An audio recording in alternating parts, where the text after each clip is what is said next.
Good morning, scholars, and welcome back. I hope you're ready to read today because I am so ready. We are continuing our learning about nonfiction texts.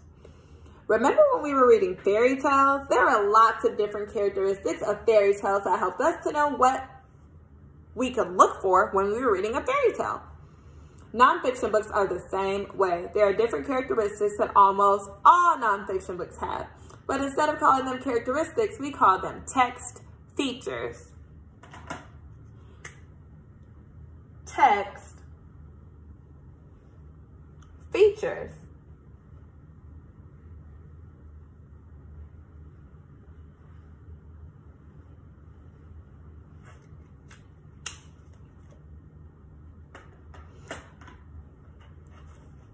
We're going to start paying attention to different text features when we see them in nonfiction text. The first text feature that we're learning about today is called a caption.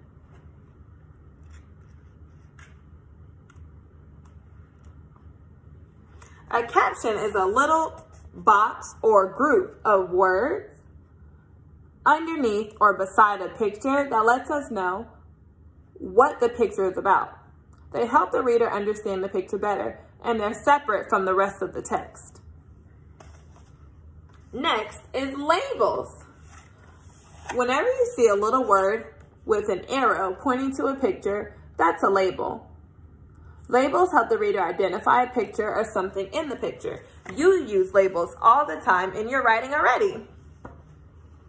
Also in your math.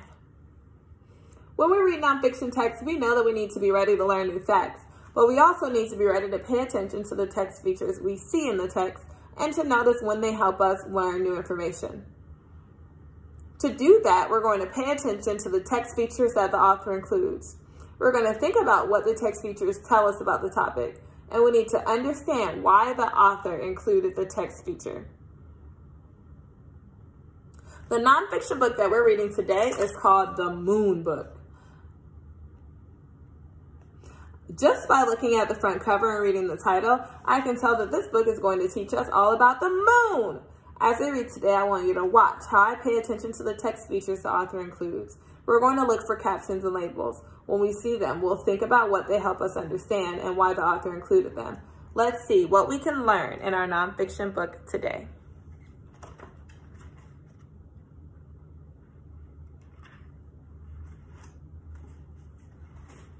As the sun sets at the end of each day, the sky becomes darker and darker.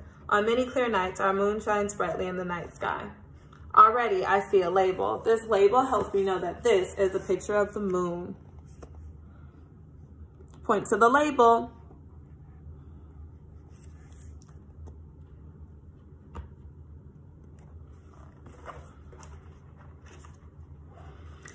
Our moon is the brightest and biggest light in our night sky. It outshines all the stars and planets, which appear as small points of light. Some planets have many moons. Earth has one. Look, more labels. Can you read the labels?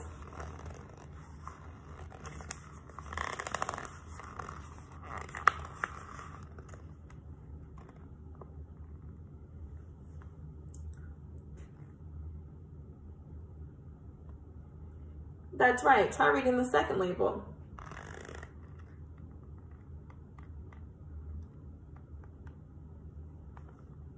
Our moon looks big and bright because it's so close to Earth compared to the faraway stars and planets. It's about 238,900 miles away. Wow, look at this text feature. It's a label.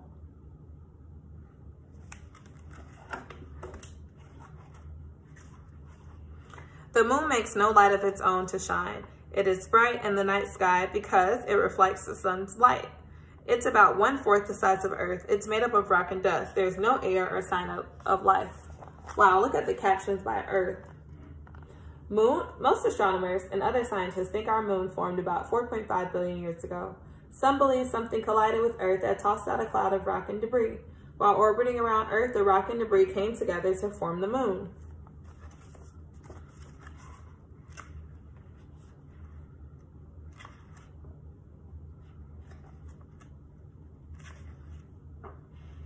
The moon appears to change shape, but it doesn't. The different shapes we see are called phases of the moon.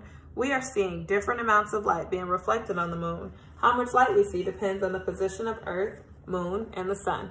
Wow, look at all these labels that show us the phases of the moon. Have you seen the moon look like this before? What phases of the moon have you seen before? Point to the labels. During a new moon, the moon is almost directly between the sun and Earth. The moon looks dark. We see no reflected light. In a few days, a bit of the sunlit side of the moon shows. It forms a crescent.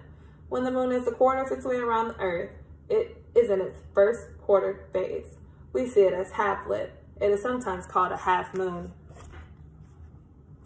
I see labels labeling each phase of the moon. I see a caption under this picture of the moon. Can you read the caption?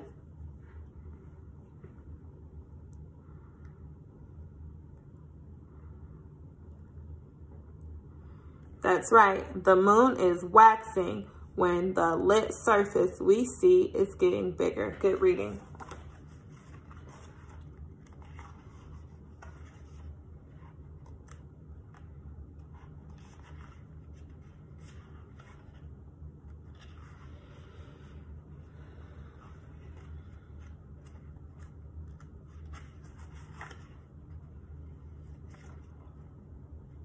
Some night sky gauges and astronomers can get an up-close view of the moon by looking through binoculars. Others look through telescopes. Some huge telescopes are used at observatories. Wow, what text features do you see on this page? What text features do you see on this page?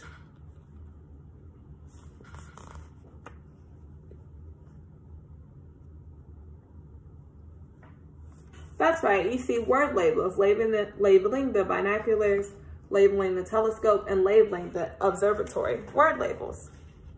A close-up view of the moon's surface shows dark patches astronomers call plains or seas.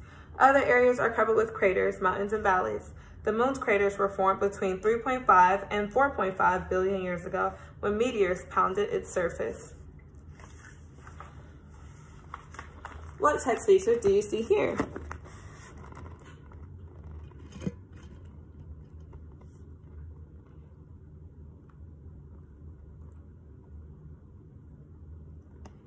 That's right, we see more word labels.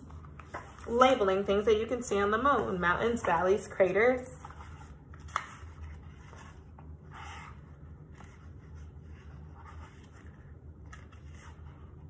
On a clear night when the moon is in the sky, gaze up at it. We are still learning more about our closest neighbor.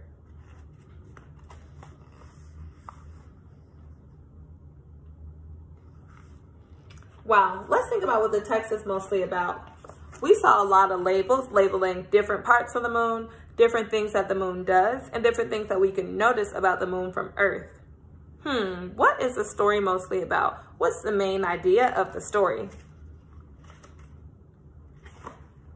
What's the main idea of the story?